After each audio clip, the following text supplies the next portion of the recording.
ఓం శ్రీమాత్రే నమః. ముఖపంచతిలో స్తుతి శతకంలో 60వ శ్లోకాన్ని భావాన్ని చెప్పుకుంటున్నాం.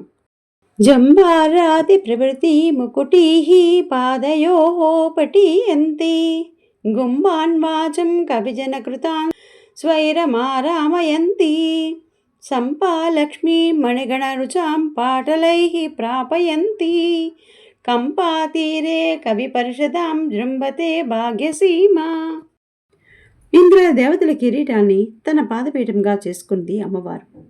కవిజన సమూహంతో చేయబడిన వాక్కులని పూలగత్తుల్ని తోటలుగా చేస్తుంది అమ్మవారు.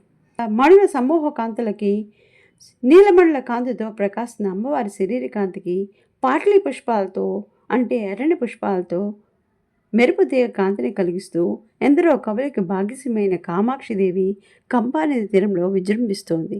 ఓం శ్రీమాత్రే నమః.